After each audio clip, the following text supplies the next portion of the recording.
माम पकाउन गइरहेकी छु चामल चौलेर पखालेर लु बसाउन सक्ने क्षमता छैन अब पकाउँछु भन्छन् ग्यास बाल्न आउँछ ग्यास चाहिँ हजुर बाल्दिनु अनि के को सब्जी पकाउन आँटेको न्युटेलाको आम्मामा पकाउन आउँछ पखाल्छु पहिले ल म उता काम गर्दै गर्छु है त सुमिना के गरेको यो अचार बनाएको के को अचार बनाएको तामाको आम्मामा खतरा बनाउँदिरहेको छौ त तिमी त कसले सिकाइदिएको यस्तो हजुरले हो र कहिले सिकायौ मैले त हजुरले पकाएको देख्यौ अनि मिठो भयो होला अब बोटुकामा उठाऊ यो बोटुकामा नउठाऊ ल आज चाहिँ मैले भात पकाएको या पकाएको छु त्यसलाई सब्जी मैले काटिसकेको छु न्युटेलाको सब्जी पकाउन आँटेको ल यो लङ भिडियो हो अनि सफ्टवाला छ यो न्युटेला यता पानीले भिजाएर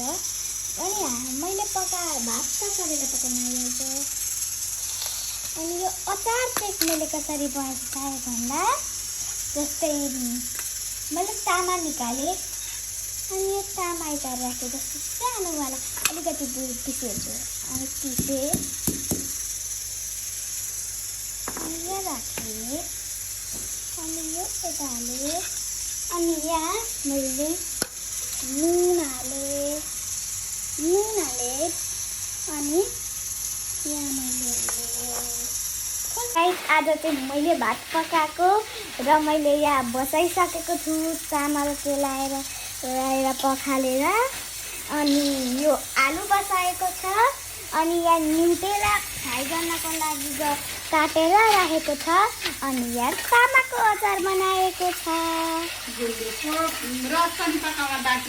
अनि यहाँ गुन्द्रुकको रस पनि पकाउन बाँकी रहेको छ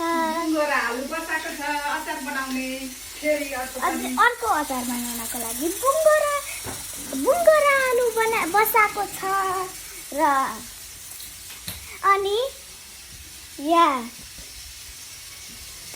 अनि आज चाहिँ मैले खाना भात पकाएको छु अनि यो अचार भात पका अब यो बोटुकामा म उठाउँछु